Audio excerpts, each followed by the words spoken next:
तो नमस्कार दोस्तों, आपका स्वागत करता हूँ मेरी एक और एक्साइटिंग वीडियो में। और आज की वीडियो में जो हमने एक हाउस मॉडल लिया था, उसका अनरैप छोड़ दिया था, आज हम उसे कंप्लीट करने वाले हैं इस वीडियो में। तो वीडियो पूरी एंड तक देखना। और मैं समझता हूँ कि अगर आप इस वीडियो को फॉलो करते हो पूरी, और मेरी पिछली वीडियोस को भी फॉलो करते हो, तो मैं आपको गारंटी के संग बोल सकता हूँ कि आपकी यूवी अनरैपिंग की स्किल्स अच्छी हो जाएंगी और बेटर हो जाएंगी, और आप किसी भी मॉडल को अनरैप कर पाओगे। तो वीडियो को पूरी एंड तक देखना, लाइक करना वीडियो को, सब्सक्राइब करना चैनल को, और कमेंट ज़रूर करना कि आपको क्या पसंद आया इस वीडियो में। तो चलिए शुरू करते हैं। तो गाइस, जैसा कि आप स्क्रीन में देख सकते हो, हमने अपना हाउस का मॉडल ओपन कर रखा है माया 2020 में।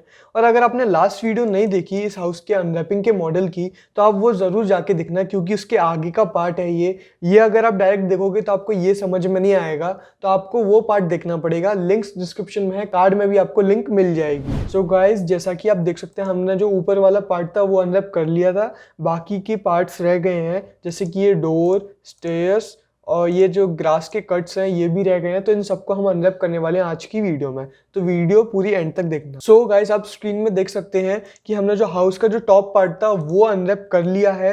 और अगर आप यूवी एडिटर में जाके देखोगे तो आपको ये यूवीज दिख जाएंगी अलग अलग। तो इन सबको एक यूवी शेल में डालना, वो भी हम सीखेंगे आज। तो वीडियो पूरी एंड तक देखना। हमने अपर पार्ट को अनरैप कर लिया था, अब जाते हैं आगे के पार्ट्स पर। ये जो छोटा सा हाउस है ऊपर, इसको हम अनरैप करते हैं। एक और बार मैं बताऊंगा कि कैसे होता है अनरैप, फिर हम इसको थोड़ा फास्ट फॉरवर्ड करेंगे। जो चीज़ें ईजी हैं और जो चीज़ें कठिन है उसको मैं डीपली एक्सप्लेन करूंगा। इसको अगर मैं क्लिक करके आइसोलेशन टूल पर क्लिक करता हूं, तो मैं सिर्फ उसी चीज़ को देख सकता हूं। आइसोलेशन टूल के बारे में पहली वीडियोस में डिस्कस कर चुका हूं। अगर आपको नहीं पता तो आइसोलेशन टूल क्या होता है कि अगर हम किसी भी मॉडल पे क्लिक करते हैं और ये जो आपको आइकन दिख रहा है, इस पर अगर क्लिक करते हैं, हम आइसोलेट कर देते हैं उस मॉडल को। तो उस मॉडल पे ही हम फोकस कर सकते हैं और किसी मॉडल पे फोकस नहीं कर सकते, जिससे हमें कोई भी दिक्कत नहीं आएगी। इसको मैं अभी बंद कर देता हूँ और इस छोटे से हाउस को सिलेक्ट करके आइसोलेशन पर जाता हूँ। ये जो छोटा सा हाउस है, इसको हमें अनरैप करना है। तो अनरैप करने के लिए लास्ट वीडियो में मैंने बताया था जैसे कि हमें एक्सेस देखनी पड़ती है कि किस एक्सेस पे कौन सा फेस जा रहा है। सबसे पहले मैं चेकर्स को ऑफ करता हूँ। यूवी एडिटर कैसे आता है आपको पता होगा, किस ऑप्शन से आता है ये भी आपको पता होगा। अगर आपको नहीं पता तो वीडियोस जाके देखना, लास्ट वीडियोस में मैंने बताया है। मैं ये चीज हर वीडियोस में एक्सप्लेन नहीं करूंगा कि क्या चीज कैसे होती है, तो आपको पूरी सीरीज से वीडियो फॉलो करनी पड़ेगी। तो यूवी एडिटर में से मैंने चेक बॉक्स को डिसेबल कर दिया है। तो हमें इस छोटे से हाउस को अनरैप करना है। तो इसके जो ऊपर वाले फेसेस हैं उसको हम सिलेक्ट करेंगे, क्योंकि ये ऊपर की तरफ फेस कर रहे हैं, मतलब वाई एक्सिस की तरफ। वाई एक्सिस, एक्स एक्सिस और जी एक्सिस। तो ये आप ध्यान रखना कि कौन कौन सी एक्सिस किस डायरेक्शन को शो करती हैं। तो ये आपको बहुत अच्छे से ध्यान रखना पड़ेगा। अगर आप 3D में काम करते हो, किसी भी फील्ड में काम करते हो 3D के, जैसे मॉडलिंग हो गई, रिगिंग हो गई, एनिमेशन हो गया, तो ये एक्सिस ध्यान में रखना बहुत जरूरी है आपके लिए, क्योंकि ये 3 डायमेंशंस हैं। तो गाइस, ये जो फेसेस हैं वो ऊपर की तरफ फेस कर रहे हैं, तो इन दोनों को हम सिलेक्ट कर लेंगे। ये वाला फेस भी सिलेक्ट कर लेंगे, और जो नीचे का है वो नीचे की साइड फेस कर रहा है। पिछली वीडियोस में भी डिस्कस किया था कि अगर फेस ऊपर की तरफ शो कर रहा है तो वो पॉजिटिव होगा, और अगर फेस नीचे की तरफ डायरेक्शन कर रहा है तो वो नेगेटिव होगा। गाइस, हमें ये फेसेस सिलेक्ट करने हैं और नीचे का भी फेस सिलेक्ट करना है, क्योंकि दोनों आप देख सकते हो। अगर मैं इस पर्सपेक्टिव से देखूं तो आप देख सकते हो ये जो ग्रीन वाला एरो है वो पूरी स्ट्रेट टू डाउन पोजिशन को शो कर रहा है। तो स्ट्रेट टू डाउन पोजिशन में कौन कौन से फेसेस आते हैं? ये 4 फेसेस और ये फेसेस, और भी कुछ आता है। तो ये आते हैं छोटे छोटे पार्ट्स, इनको भी हम सिलेक्ट कर सकते हैं। तो इसको भी मैं सिलेक्ट करता हूँ, बाकी ये भी और ये भी। अब हमें क्या करना है? Shift right click, mapping, planar map Y. ये चीज़ आपको पता होगी। तो प्लेनर मैप वाई पे आने के बाद यूवी एडिटर में आना है, और इसको मैं थोड़ा सा मूव करता हूँ और शिफ्ट राइट क्लिक, अनफोल्ड, इसको मैं अनफोल्ड कर देता हूँ, जिससे ये अपनी प्रॉपर पोजीशन में आ जाएगा। जो नेगेटिव वाली वैल्यू है, मतलब जो फेस नीचे जा रहा है वाई एक्सिस के, वो पॉजिटिव में कन्वर्ट हो जाएगा, क्योंकि इसमें सारी चीज़ें पॉजिटिव ही रहनी चाहिए यूवी एडिटर में। मैंने एक और चीज़ के बारे में डिस्कस किया था लास्ट वीडियोस में, अगर नहीं पता तो अभी फिर से मैं बता देता हूँ कि अगर हम इस ऑप्शन को ऑन कर देते हैं, उसको थोड़ा इधर ले लेता हूँ, ये जो शेडेड ऑप्शन है इसको हम ऑन कर देते हैं। तो मैंने एक बार डिस्कस किया था, अगर कोई आपका फेस रेड में है तो वो शो करता है कि वो नेगेटिव में है, और अगर कोई फेस ब्लू में है या थोड़ा पर्पल शेड में है तो वो आपको शो करता है कि वो पॉजिटिव में है। तो हमें हर एक यूवीज को यही ब्लू शेड में लाना है। तो इस कलर में लाने के लिए हमें हर एक यूवी को अनफोल्ड करना ही पड़ेगा, तभी वो उस चीज में आ पाएगा। वरना एक और तरीका है कि अगर आप किसी भी फेस को सिलेक्ट करते हो जो रेड कलर का फेस है और उसके बाद अगर आप यूवी मेन्यू पे जाके यूवी एडिटर पे क्लिक करते हो तो आपको एक यूवी टूल किट करके एक ऑप्शन मिलेगा। उसमें आप अगर ट्रांसफॉर्म में जाओगे और नीचे नीचे जाते जाते फ्लिप कर दोगे तो आपको ये वैल्यू प्लस में मिल जाएगी, पॉजिटिव में मिल जाएगी, ब्लू वाले आइकन्स में मिल जाएगी, ब्लू वाले कलर में मिल जाएगी। इजी है, इससे ज़्यादा एक्सप्लेन करने की जरूरत नहीं है, बहुत ही इजी चीज़ है। ज़्यादा इसमें डीप में नहीं जाना है, इतना ही याद रखना है कि हमें अगर कोई रेड फेसेस इसमें शो हो रहा है यूवी एडिटर में तो उसको हमें ब्लू शेड में कन्वर्ट करना पड़ेगा, तभी वो प्रॉपर यूवी अनरैप माना जाएगा। सो हमने क्या किया था, मैं इसको अंडू करता हूँ। तो हमने क्या किया था कि हमने वाई एक्सिस पे प्लेनर मैप वाई करके यूवी अनरैप कर दिया था। तो अब हम इसे अनफोल्ड करते हैं, तो शिफ्ट राइट क्लिक अनफोल्ड, तो ये चीज़ अनफोल्ड हो चुकी है। इजी। अगर हम अब इसमें चेकर को ऑन करेंगे तो आप चेकर्स देख सकते हैं, एकदम प्रॉपर चेकर्स आए हैं। चेकर्स के बारे में भी मैं डिस्कस कर चुका हूँ कि प्रॉपर साइज होना चाहिए, स्क्वायर का साइज होना चाहिए चेकर्स में, रेक्टेंगल नहीं होना चाहिए, स्क्वायर का साइज होना चाहिए। तो स्क्वायर का ऊपर भी है और नीचे भी है, इजी। तो ये जो चेकर बॉक्स है उसे आप डिसेबल कर सकते हो, ऑफ कर सकते हो। तो वाई एक्सिस का अनरैप करने के बाद आगे का करते हैं। तो आगे का करने के लिए हम जेड एक्सिस का करेंगे। ये जो आप किस्मो देख सकते हो इसमें जेड एक्सिस है, इस साइड लेफ्ट टू राइट। तो मैं इसको सिलेक्ट करूंगा, इसको सिलेक्ट करूंगा, ये इसको सिलेक्ट करूंगा और इसको सिलेक्ट करूंगा। इसके बाद ये भी आ जाएगा और ये भी आ जाएगा। ये फेस आप इजीली देख सकते हो, बहुत इजीली मिल जाएंगे कि किस एक्सिस पर कौन सा फेस है। इसके बाद हमें क्या करना है, shift right click planar map Z, तो जेड आ गया और इसको अब हम कर देते हैं अनफोल्ड। तो ये चीज़ अनफोल्ड हो चुकी है। अब अगर हम देखेंगे तो हमारे प्रॉपर चेकर्स दिख रहे हैं ईजिली और ये भी सही है। अब आगे का करते हैं, जो कि करते हैं हम एक्स एक्सिस पे। ये जो गिज्मो है इसको मैं आउटलाइनर को बंद कर देता हूँ, अभी काम नहीं है आउटलाइनर का। तो एक्स एक्सिस पे देखें तो वो है हमारा फ्रंट और बैक। तो फ्रंट की तरफ हम फ्रंट वाले फेसेस को सिलेक्ट कर लेंगे। इसके लिए हम चेकर फिर से ऑफ करेंगे क्योंकि बहुत कन्फ्यूजन रहता है इसमें। तो ये करने के बाद हम जल्दी जल्दी करते हैं क्योंकि हमें ज़्यादा बड़ी वीडियो नहीं करनी है। ठीक है, हमने एक्स एक्सिस के फेसेस को सिलेक्ट कर लिया है। अब हम करेंगे shift right click planar map x. अब प्लेनर मैप एक्स करने के बाद इसको कर देंगे हम अनफोल्ड, और अनफोल्ड करने के बाद हमें कुछ ऐसे बॉक्सेस मिल जाएंगे यूवी अनरैप्स के और हमें प्रॉपर चेकर्स मिल चुके हैं। तो अब हमारा ये हाउस का मॉडल ईजिली अनरैप हो चुका है। इसको हम आइसोलेशन टूल से हटाते हैं और आप देख सकते हैं कि हमारा प्रॉपर ये जो हाउस रेडी है।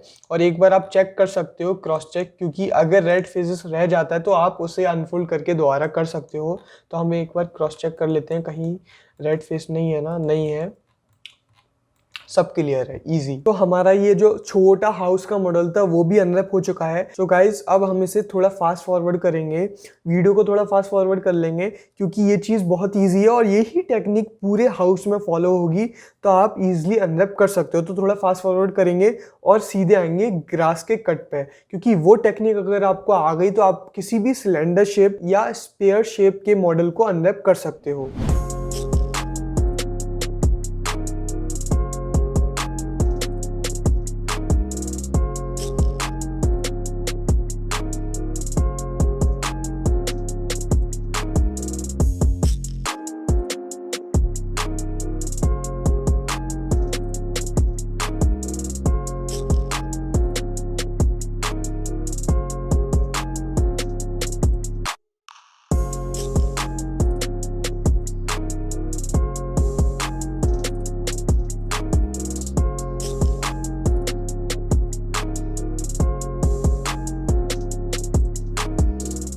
सो गाइस जैसा कि हमने इस क्यूब को अनरैप किया है तो कभी कभी क्या होता है कि हम जब भी अनफोल्ड करते हैं तो हमें प्रॉपर चेकर्स नहीं मिल पाते हैं, प्रॉपर क्यूब्स नहीं मिल पाते हैं। तो उसको फिक्स करने के लिए हम क्या कर सकते हैं, हम इसको डायरेक्टली स्केल कर सकते हैं यूवी एडिटर में। जैसे हम आर प्रेस करके माया के व्यू पोर्ट में किसी भी मॉडल को स्केल अप या स्केल डाउन या ग्लोबल स्केल कर सकते हैं, वैसे ही हम यूवी एडिटर में जाके स्केल कर सकते हैं। तो इस चीज़ को हम करने के लिए हम क्या करेंगे, इस क्यूब के दोनों मतलब ये जो एक्स एक्सिस के दोनों फेसेस हैं, दोनों को सिलेक्ट करके सेम पोजीशन में लाएंगे रोटेट करके, जिससे हमारी चेकर्स इक्वल दिखें दोनों में। तो मैं इनको रोटेशन करूँगा कि इक्वल रहें, और फिर हम दोनों को एक साथ स्केल अप या स्केल डाउन कर सकते हैं। तो मैं दोनों फेसेस को सिलेक्ट करूँगा, प्रेस करूँगा आर को, और आर के बाद इसको मैं ऊपर की तरफ खींचूँगा, जिससे मुझे आप देख सकते हैं प्रॉपर चेकर्स मिल चुके हैं। अब हमारी ये चीज़ थोड़ी बड़ी हो गई है, तो इसको छोटा करने के लिए हम इसको ग्लोबल स्केल करेंगे, और अब हमें प्रॉपर चेकर्स मिल चुके हैं, इजी। तो ऐसे ही हमें जेड एक्सिस या वाई एक्सिस की तरफ भी देखना पड़ेगा, क्योंकि इसमें भी हमारे प्रॉपर चेकर्स नहीं है। और ऐसा कभी हुआ करे कि आप किसी भी मॉडल को अनरैप कर रहे हो, अनफोल्ड करने के बाद भी प्रॉपर चेकर्स खुद से ना मिलें, क्योंकि जो कॉम्प्लेक्स मॉडल्स हैं उनमें यही होता है। अगर आप कोई कार को अनरैप कर रहे हो या किसी ट्रक को अनरैप कर रहे हो, तो उसमें क्या रहता है, कुछ अजीब अजीब से शेप्स रहते हैं। तो उन शेप्स को जब हम अनरैप करते हैं तो प्रॉपर चेकर्स नहीं मिल पाते हैं, और ऑलमोस्ट 90% लोगों के संग ये केस रहता है कि वो हार मान जाते हैं कि यार अब ये अच्छा नहीं दिख रहा है, तो हम इसको आगे कंटिन्यू नहीं करेंगे। तो उसके लिए इजी ये है, जो यूवी अनरैपिंग में मास्टर हैं वो लोग यही करते हैं कि स्केल अप या स्केल डाउन करते हैं यूवी एडिटर में जाके, जिससे उन्हें प्रॉपर चेकर्स मिल पाएँ। बट ये बात का ध्यान रखना कि वो रेड फेसेस में नहीं होनी चाहिए, वो रहनी चाहिए ब्लू फेसेस में। और अगर नहीं आते हैं तो आप डायरेक्ट यूवी एडिटर में जाके अनफोल्ड कर सकते हो, या फिर उसे ट्रांसफॉर्म में जाके फिलिप कर सकते हो। तो अब हम इसे थोड़ा फास्ट फॉरवर्ड करते हैं और इसको जल्दी जल्दी ख़त्म करते हैं।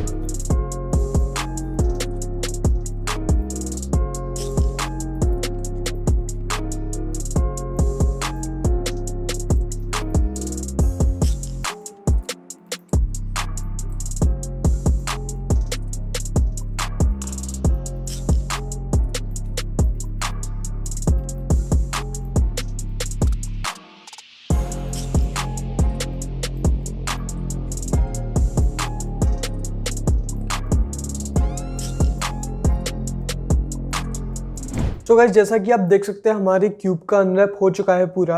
अब ऐसे ही सेम साइज का क्यूब हर जगह है, तो अब आपको ये दिमाग लगाना पड़ेगा कि आप क्या कर सकते हो। तो आप ऐसा तो नहीं करोगे कि हर एक क्यूब को फिर से अनरैप करोगे। अगर आप ऐसा करते हो तो बहुत टाइम लगने वाला है, फिर छोड़ दो अनरैप, क्योंकि ऐसे अनरैप नहीं किया जाता अनटिल एंड अनलेस कि अगर टेक्सचर अलग हो सब चीज़ में, क्योंकि इन चीज़ के टेक्सचर सेम होने वाले हैं। ये बालकनी का स्टैंड है, तो स्टैंड में ये सब शेप सेम है।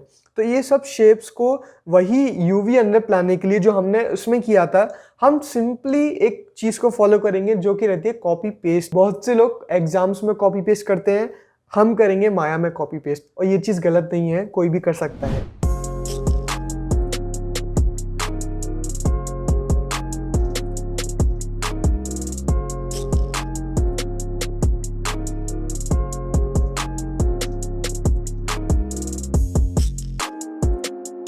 सो गाइस, हमने कॉपी पेस्ट कर लिए हैं। अब हम पुराने मॉडल्स को डिलीट कर देंगे। तो ये हुआ हमारा पुराना मॉडल, ये हुआ हमारा पुराना मॉडल।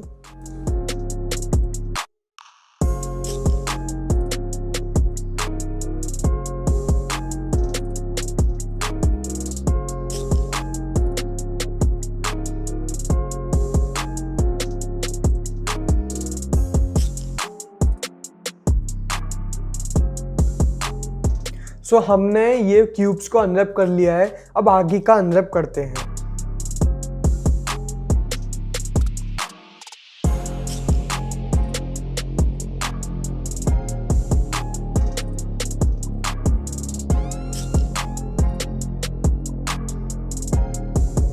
सो गाइस, इसमें भी वही सेम दिक्कत आ रही है कि दोनों में जो चेकर्स हैं वो इक्वल नहीं है, तो इसको भी हमें स्केल करना पड़ेगा।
तो गाइस जैसा कि आप स्क्रीन में देख सकते हैं हमारा पूरा मॉडल अनरैप हो चुका है। सिवाय ये जो ग्रास के कट्स हैं उसको मैं डिटेल में अभी समझाऊंगा। बाकी सब हमारा अनरैप हो चुका है। जो नॉर्मल क्यूब का जो फॉर्मूला था, जो फंडा था कि कैसे अनरैप किया जाता है एक बेसिक सिंपल मॉडल को, वो मुझे लगता है आपको इस चीज से समझ में आ गया होगा। और अगर नहीं आया होगा तो इस वीडियो को फिर से स्टार्टिंग से देखना, आपको और अच्छे से समझ में आ जाएगा। और इस चीज को प्रैक्टिस करते रहना छोटे छोटे मॉडल्स पे, जिससे आपकी स्किल्स और अच्छी हो जाए अनरैपिंग की, और आप बड़े से बड़े मॉडल को अनरैप करने से नहीं घबराएं। तो ये मॉडल हो चुका है अनरैप। बाकी हमारे ग्रास के कट्स रह गए, तो वो हम देखते हैं कैसे अनरैप करने हैं। सो थोड़ी देर पहले मैंने इस क्यूब को अनरैप किया था, फिर इसको कॉपी कर दिया था, क्योंकि मुझे हर मॉडल को अनरैप करने की जरूरत नहीं है अगर वो सेम दिखने वाले हैं और सेम टेक्सचर रहेगा तो। सो ग्रास के कट्स भी सेम ही है। कहने का मतलब ये है कि ग्रास का जो शेप है वही रहेगा, टेक्सचर भी सेम ही रहेगा। तो हम सिर्फ एक को अनरैप करेंगे, बाकी सब आप कॉपी पेस्ट कर सकते हो, या फिर आप अपने अकॉर्डिंग प्रैक्टिस के लिए आप हर एक ग्रास के कट्स को अलग अलग अनरैप भी कर सकते हो। ये भी अच्छा है, बट वो सिर्फ प्रैक्टिस के लिए करना। जब आप किसी स्टूडियो में काम करोगे या खुद के लिए कुछ एक प्रोजेक्ट पे काम करोगे तो ये चीज़ बहुत टाइम कंज्यूमिंग रहती है। अनरैपिंग करना बहुत टाइम कंज्यूमिंग है। ईजी है बट टाइम कंज्यूमिंग है। उस टाइम को बचाने के लिए हमें ये सब चीज़ें करनी पड़ती हैं, कॉपी पेस्ट करना पड़ता है, तभी जाके ये अनरैपिंग फास्ट हो पाती है। सो चलिए देखते हैं कि इस ग्रास के कट को कैसे अनरैप किया जाए। सो सबसे पहले हम इसको आइसोलेशन टूल में डालेंगे। सपोज अगर मैं स्पेयर लेता हूँ, तो आप देख सकते हैं स्पेयर और इसमें ज़्यादा कोई फ़र्क नहीं है। बाकी बस जो सब डिविजन्स हैं, मतलब जो एजेस हैं वो कम हैं इसमें, और इसमें एजेस ज़्यादा हैं, बस और कुछ नहीं है। आप इसी रूल को फॉलो करके स्पेयर को भी अनरैप कर सकते हो। तो सबसे पहले मैं इसके चेक्स को ऑफ करता हूँ, जो कि बहुत दिक्कत देते हैं। सो गाइस इसमें आप देख सकते हो इसमें बहुत सारे फेसेस हैं। तो आप ये सोचोगे इतने फेसेस को सिलेक्ट करके हम किस एक्सिस पे प्लेनर मैप का यूज करें। कुछ लोग ऐसा सोच रहे होंगे कि हम इसको आधा ऐसे सिलेक्ट करेंगे, मतलब इतना सिलेक्ट करेंगे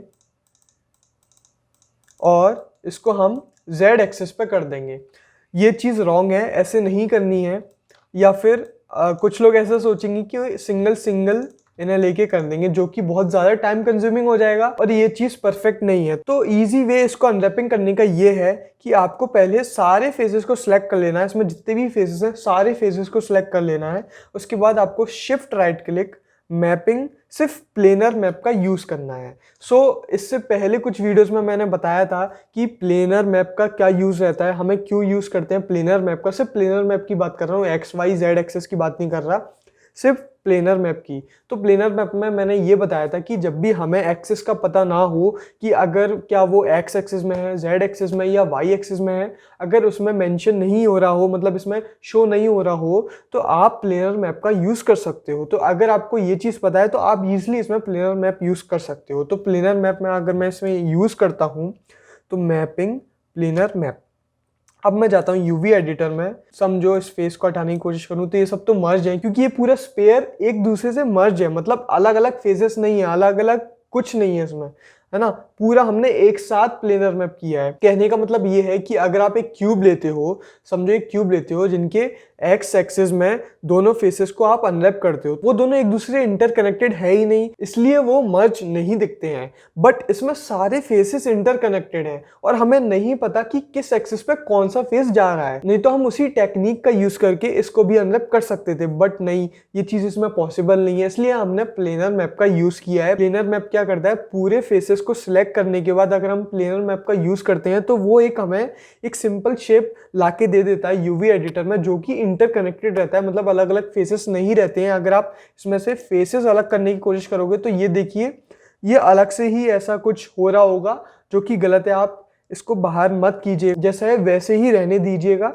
अब हमें क्या करना है, इसको सिलेक्ट करना है, शिफ्ट राइट क्लिक और इसके बाद अनफोल्ड कर देना है।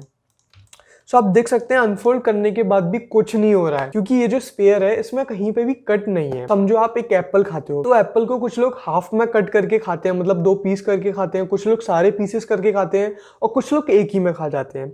तो सबसे बेटर क्या लगता है आपको कि आपको एक में खाना चाहिए, हाफ में खाना चाहिए। मेरे हिसाब से हाफ में खाना ज़्यादा इजी रहता है, ज़्यादा बेटर रहता है, हमें पता भी चल जाता है कि अंदर से ख़राब है कि भी नहीं। और सारे पीसेस करेंगे तो उसमें टाइम लगेगा, खा तो उसे भी सकते हैं सारे पीसेस करके, बट उसमें टाइम लगेगा। तो वही टेक्निक इसमें ही आजमानी है। हमें क्या करना है कि ये जो स्पेयर है इसको हाफ में कट करना है, मतलब एक एप्पल की तरह इसको एकदम अलग कर देना है। बट हमें मॉडल में छेड़खानी नहीं करनी, मतलब हमें यूवी अनरैपिंग के अंदर ही कट करना है।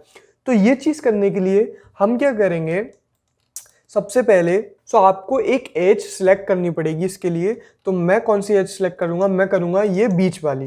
एप्पल को भी हम बीच में से काट के खाते हैं ना, तो आप समझो कि ये एज है, इसको हम कट करने वाले हैं, मतलब इसको हम ऐसे कट करने वाले हैं यूवी एडिटर के अंदर, जिससे हमें परफेक्ट शेप मिल जाए। इस एज को सिलेक्ट करने के बाद हम क्या करेंगे, shift right click cut, easy. जैसे हम एप्पल को काटने के लिए चाकू से ऐसे एप्पल को काटते हैं, वैसे ही आप समझो कि ये जो कट टूल है, ये चाकू है, इससे हमारा यूवी एडिटर के अंदर एप्पल कट रहा है, मतलब स्पेयर कट रहा है। तो इसको हम कट कर देते हैं।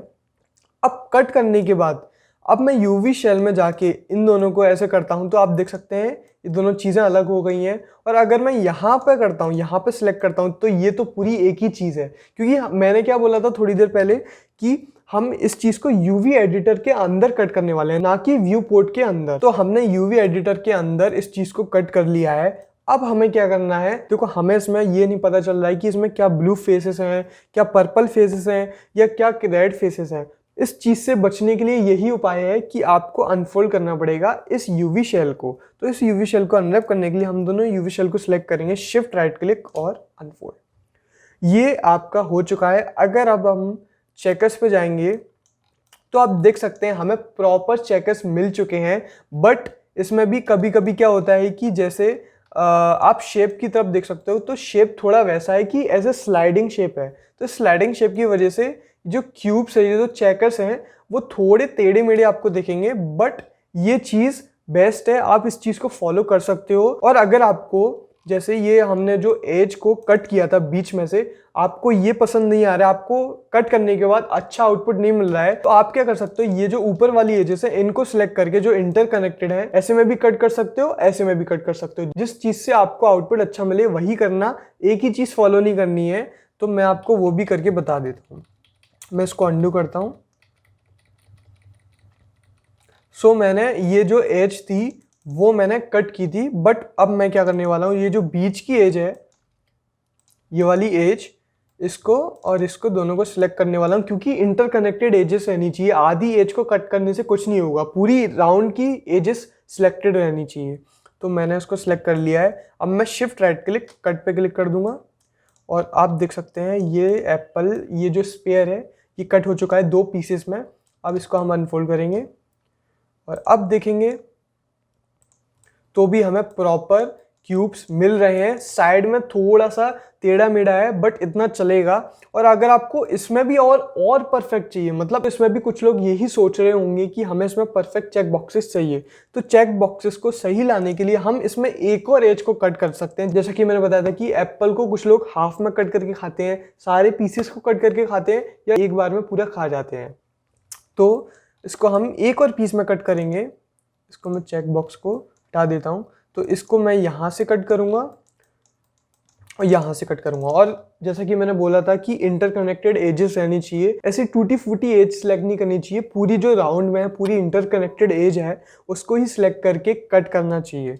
तो मैंने अगर इसको कट कर देता हूँ और फिर से अनफोल्ड करता हूँ और अब जाके देखता हूँ, तो आप देख सकते हैं कि हमें और अच्छे चेक बॉक्सेस मिल चुके हैं। और इससे हमारा ये जो स्पेयर का पार्ट था, ये चीज़ कंप्लीट हो चुका है। इजी था, बहुत ही इजी था। जो चीज़ है एक बार में नहीं आती है, आप जब तक खुद से प्रैक्टिस नहीं करोगे इस चीज़ का, वो चीज़ आपके दिमाग में नहीं बैठेगी। तो आपको क्या करना है, इजी स्पेयर लेना है, स्पेयर को प्लेनर मैप देना है। प्लेनर मैप के बाद आपको ये सोचना है कि आपको इस एप्पल को कहाँ से कट करना है। अगर बीच से कट करना है तो बीच से कीजिए, ऊपर से कट करना है ऊपर से कीजिए। उसके बाद कट होने के बाद 2 पीसेस में आने के बाद क्या आप उससे सेटिस्फाई हैं कि नहीं। अगर आप सेटिस्फाई नहीं है उस चीज़ से, तो आप उसको फिर से कट कीजिए और फिर आपको अच्छा आउटपुट मिल जाएगा। तो ये था यूवी अनरैप स्पेयर का। हमारा पूरा हाउस का मॉडल अनरैप हो चुका है।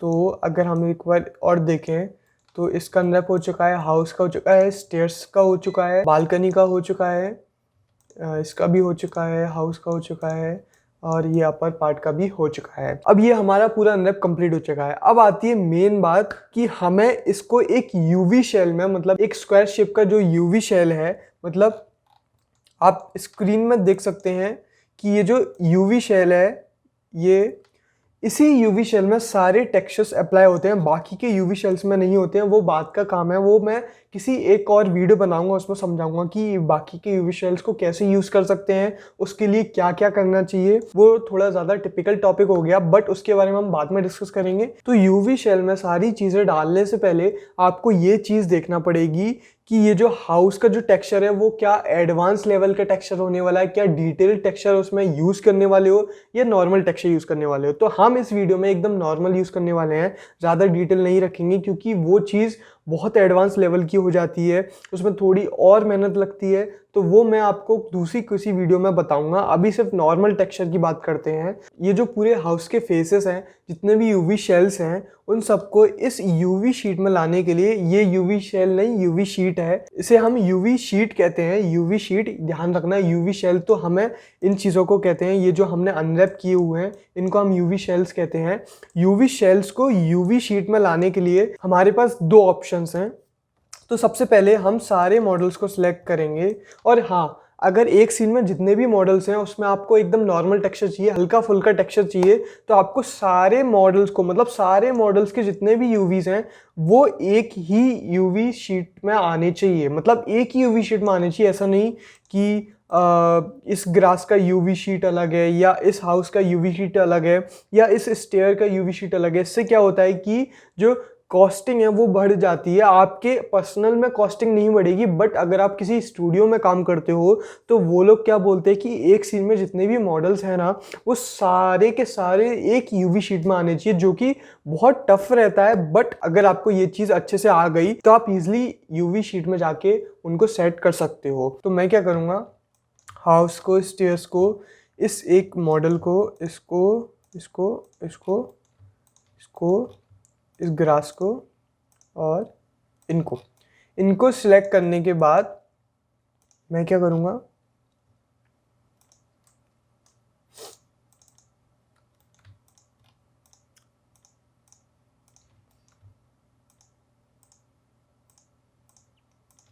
तो मैंने ये सारे मॉडल्स को सिलेक्ट कर लिया है। तो एक तरीका तो ये है कि सारे यूवी शेल्स को सिलेक्ट करो, मतलब सारे जितने भी यूवी शेल्स हैं सबको सिलेक्ट करो, shift right click, layout UV.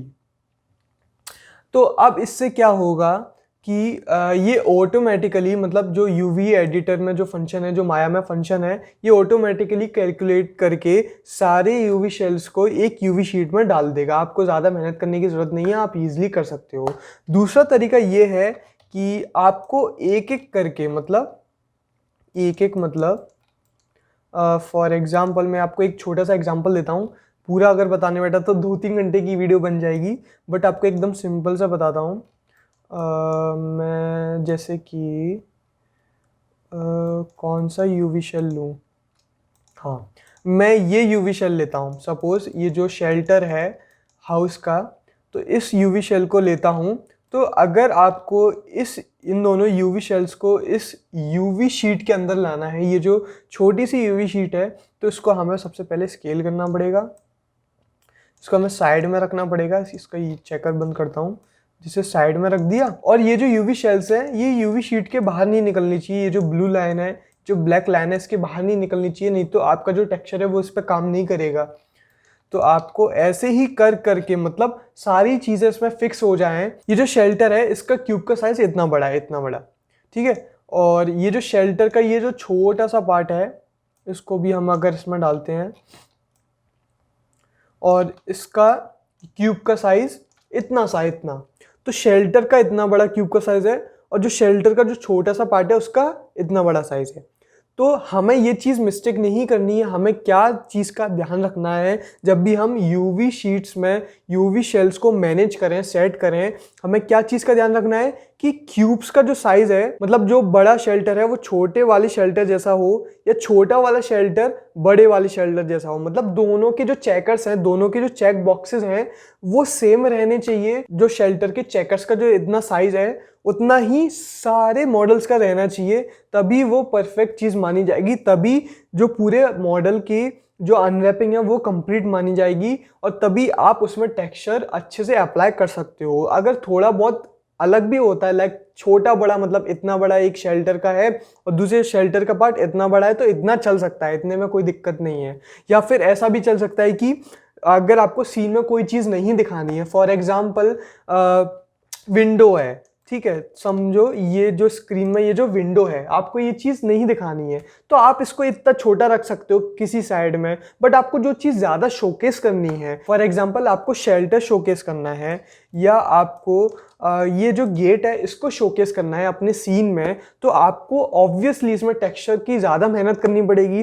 ज़्यादा मेहनत करने के लिए हमें जितने ज़्यादा चेकर्स रहेंगे उतनी अच्छी टेक्सचर अप्लाई होगी। ये चीज़ मैं पहले बता चुका हूँ कि जितने ज़्यादा चेकर्स होंगे एक यूवी शेल में उतना ज़्यादा फायदा होगा टेक्सचरिंग में। तो ये तो वही बात हो गई कि एक यूवी शीट में इतने बड़े बड़े अगर हम यूवी शेल्स को रखेंगे तो सारे नहीं आ पाएंगे, तो वही हमें ये सारी चीज़ मैनेज करके इस पूरे यूवी शीट में रखनी है, सेट करनी है। और हमें ये चीज़ का भी ध्यान रखना है कि हमें किस चीज़ को शोकेस करना है। अगर हमें डोर को शोकेस करना है तो उसके चेकर्स को थोड़ा छोटा छोटा रखें, और जिसको हमें शोकेस नहीं करना है उसको हम साइड में छोटा करके रख सकते हैं। बट हमें जिसको ज़्यादा शोकेस करना है, फॉर एग्जाम्पल जो हमने ग्रास का जो कट किया था वो हम थोड़ा इतना साइज का रख सकते हैं, बट जो स्टेयर्स हैं उनका इतना रख सकते हैं क्योंकि हमें उस पर ज़्यादा इतना फोकस नहीं करना है।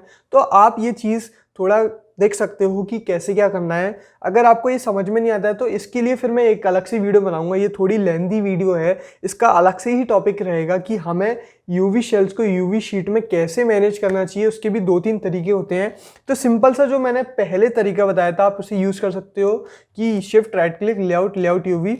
बट देखो इसमें वही दिक्कत आ रही है, देखो कुछ के चेकर्स बहुत बड़े हैं, कुछ के चेकर्स बहुत छोटे हैं और कुछ के चेकर्स तो दिख ही नहीं रहे, ऐसे हैं। तो वही दिक्कत है कि आपको इन सबको मैनेज करना पड़ेगा। बट अगर आप लेआउट यूवी में जाके इन सबको सेट कर देते हो और फिर जैसे इतना स्पेस बचा है, जैसे मैं चेकर्स को ऑफ करता हूँ, जैसे ये जो खाली स्पेस बचा है ना, इसमें आप जाके थोड़ा साइज बढ़ा के इन्हें सेट कर सकते हो। और जो चीज़ काम की नहीं है, फॉर एग्जांपल ये जो छोटी छोटी पार्ट्स डले हुए हैं, अब ये हम देखते हैं किस जगह पे है। जैसे ये जो पार्ट है, ये जो फेस है, ये चीज़ इधर डली है जो कि हमारे काम की नहीं है, जो हम शोकेस नहीं करेंगे। ऐसा अगर आपको शोकेस नहीं करना है इस चीज़ को, इस पार्ट को, तो आप इसको छोटा कर सकते हो, इसको साइड में ले आए और इसको हम थोड़ा बड़ा कर देते हैं ऐसे, ठीक है, सिंपल। और इसमें हमें एक और चीज़ का ध्यान रखना है जो कि है कि 2 यूवी शेल्स एक दूसरे से कनेक्टेड नहीं रहने चाहिए, एक के ऊपर एक नहीं आनी चाहिए। नहीं तो क्या होगा कि अगर आपने इस क्यूब पे, समझो ये जो क्यूब है इस पे आप कोई टेक्सचर डालते हो तो वो मतलब ये जो दूसरा यूवी शेल है उस पर थोड़ा सा टेक्सचर आ जाएगा जो कि आपके पूरे मॉडल को ख़राब कर देगा, पूरे टेक्सचर को ख़राब कर देगा, सारी चीज़ों को ख़राब कर देगा। तो ये चीज़ का ध्यान रखना है। बाकी यही था वीडियो में। इस यूवी शेल के ऊपर मैं ज़रूर एक वीडियो बनाऊंगा जिससे आपको सारी चीज़ें क्लियर हो जाएं। बाकी बेसिकली इतना काफ़ी है कि लेआउट यूवी करके हम इन सारी चीज़ों को सेट कर सकते हैं। और जो चीज़ आपको शोकेस नहीं करनी है रेंडर सीन में या अपने फाइल में, उसको आप छोटा करके साइड में रख सकते हो, और जो चीज़ आपको शोकेस करनी है उसको थोड़ा बड़ा करके रख सकते हो। सो गाइस यही था वीडियो में। वीडियो पसंद आई हो तो लाइक करना वीडियो को, सब्सक्राइब करना चैनल को, और कमेंट ज़रूर करना कि आपको क्या पसंद आया वीडियो में और आपको क्या क्या वीडियोज़ आगे चाहिए। ऐसे ही सपोर्ट बनाए रखना। और 3000 सब्सक्राइबर्स हो गए हैं, so thank you very much. अब हमारा अगला गोल रहेगा 4000 सब्सक्राइबर्स का, तो मुझे लगता है कि 2-3 महीने में हम उसको भी अचीव कर लेंगे। और नहीं भी करते हैं तो भी कोई बात नहीं, मैं ये वीडियोस बनाते रहूँगा, आपकी हेल्प करते रहूँगा। और आपको अगर सपोर्ट करना है तो आप इस वीडियो को शेयर कर सकते हो अपने फ्रेंड्स के साथ। सो गाइस यही था वीडियो में, तो मिलते हैं आपसे नेक्स्ट वीडियो में। Till then bye bye.